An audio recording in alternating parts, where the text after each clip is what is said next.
Everything in tech and 3D printing seems so controversial right now.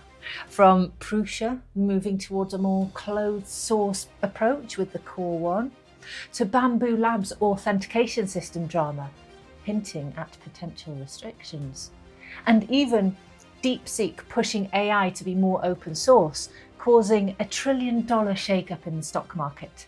Oh, it's all such a whirlwind. It brings us to an age-old question. Open source or closed source? Which is better? And the answer is... I want to talk about frustration today and why I think it's great. Why open and closed source are actually closer bedfellows than you'd realise. And why even defining them is hard. And why all this drama in the 3D printing world might just be laying the ground for new innovation. Where do you sit on the scale of open versus closed source? Indeed, is that even the right scale? At first glance, it's easy to assume open source and closed source models are opposing forces. But in reality, they are closer than many realise. Indeed, to many who take this binary view, I appear to be a contradiction. On the one hand, I love open source solutions. Home Assistant, Orca Slicer, Blender, and I release loads of my stuff under open licenses too.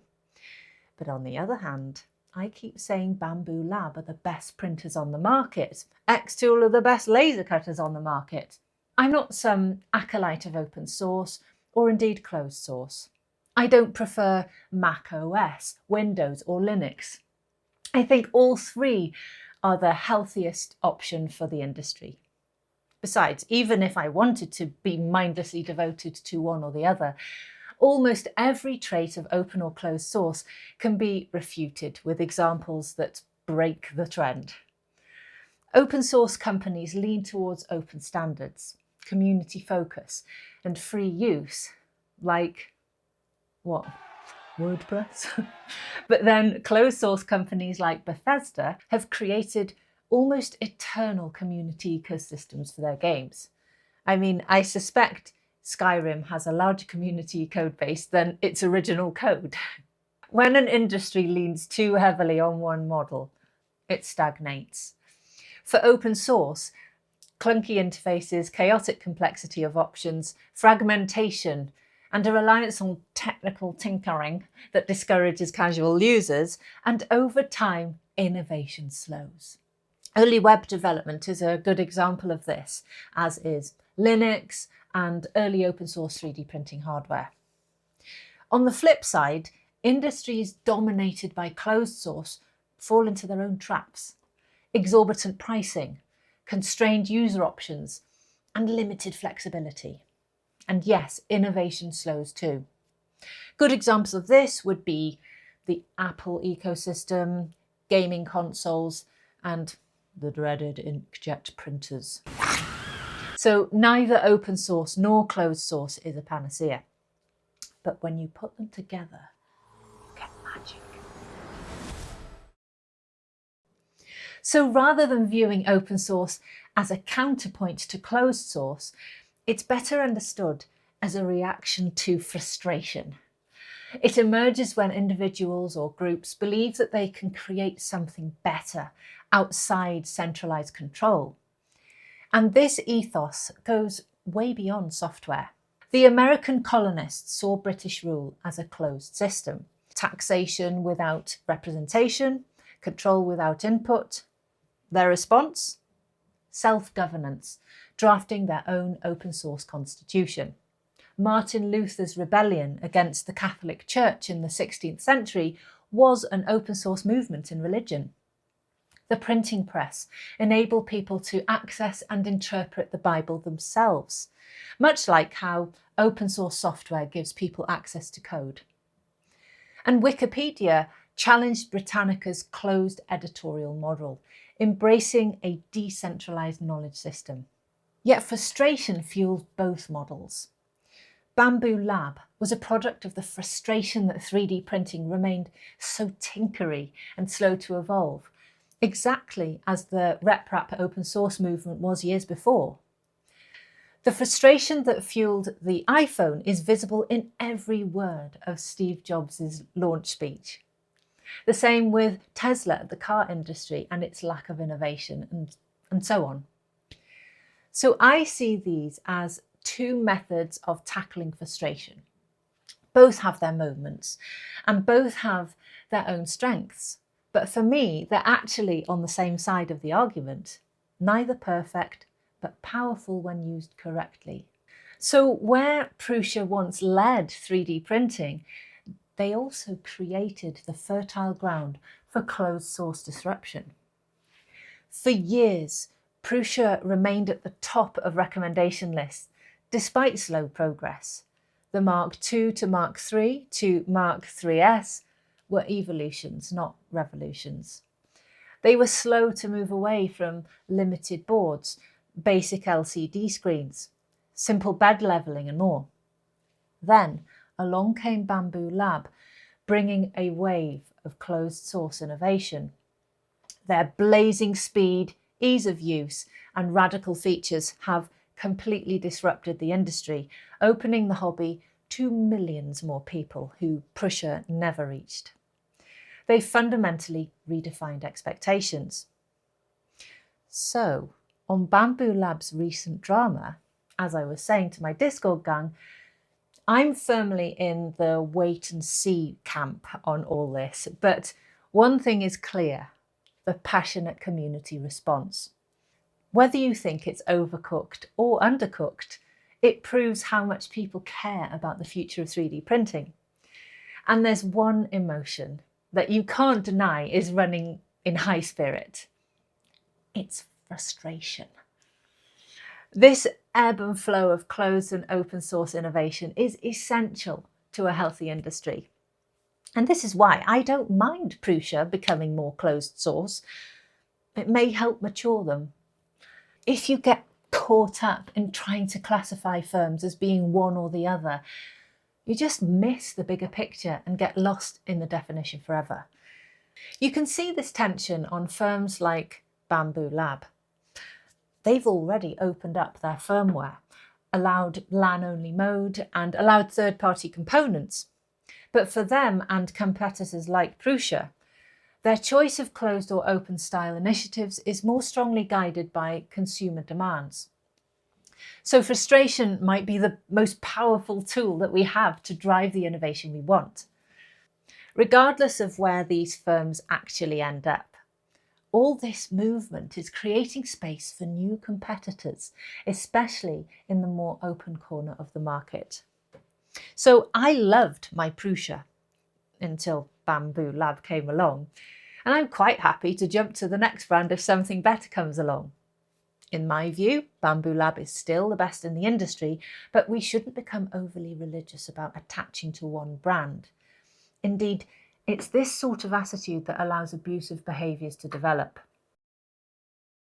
As the perfect example of this, printers like the Sovol SV08 come in. It's a Jon Snow of printers, a bastard child of open source breeding and closed source practicality. They've taken the violent speed of designs like the Voron and tried to make it more accessible, easier to construct, and cheaper to buy. And in doing so, they developed quite a fan base. For around £600, they've brought a 350 by 350mm Core XY printer to the market that moves with the speed of an X1C, if not slightly faster. Its larger build volume and aggressive speed make it a beast to watch in action. This printer is sending some interesting messages to Voron. It reduces complexity by offering a nearly assembled machine. To Prusa, it shows you can stay open source whilst driving down costs and increasing speed. And to Bambu Lab, it proves there's a market for larger Core XY printers. Now, imagine being one of these firms. If you're Bambu Lab, this sends a warning shot. Innovate or your lead might slip. If you're Prusa, selling a much slower bed slinger at nearly twice the price, it's a clear signal to rethink your strategy. Now, Sovol deserve a spotlight for their efforts on the open source front. I love the fact that even their 3D step files have been shared as part of their offering, along with the usual code, schematics and plans. And this makes it far easier for the community to build custom parts, add-ons and modifications as the core files are already available. So credit to them for this. Likewise, their donations to the Voron project for every SV08 they sell is a nice nod to their commitment. The reality is, the more I used this printer, the more I started to like it. It's not perfect. The Wi-Fi setup approach is antiquated and the initial setup software is a bit patchy. But once you're set up, you're basically immersed in the lovely open world of mainsail clipper embedded into Orca Slicer. And you'll never really have to worry about it. And then you're left with a really very solid Voron 2.4 derivative that can absolutely burn through prints and produce very decent results. And at the price point they've managed, they deserve a lot of acknowledgement. And for people who are looking for an open source presence in an industry at risk of becoming less so, then this stands out as a strong contender. As a result of these competitor moves, their products have become more compelling, not less. And I've seen them cannily advertising already around the fact that when you buy a Sovol, you own it. Open and closed source models are not enemies. They are complementary forces. Open source fosters community-driven creativity and transparency. Closed source refines usability and drives product polish. Neither is superior, but their interplay is what propels industries forward. Without open source, we'd be stuck with overpriced, stagnant products. And without closed source, accessibility and ease of use would suffer. It's great to see firms like Sovol refueling the range of open source options. In the 3D printing Game of Thrones, they may well turn out to be the rough-edged northerner who ends up being the hero. Let's demand more of the brilliant innovations that have fueled the industry for the past few years. Which company is best? Well, what I personally look for is a company that is innovative and that responds to users' frustrations. And the reality is, this changes. So long live the frustrations in the industry. It shows that people care. And this consistent push and pull isn't a flaw. It's a feature of progress. And let's not get attached to any particular brand. That's the biggest danger we can create. It's the features and capabilities that we should focus on. And what is the most important feature that all these manufacturers should be working on? Well, you're going to tell me below, and we can create a record for all these firms to look at. So share what's most important to you, and let's help shape the industry. I'm actually going to summarize all your comments and share them with any 3D printer manufacturer that's interested. And even some that aren't. I can be annoying like that. Catch you next time.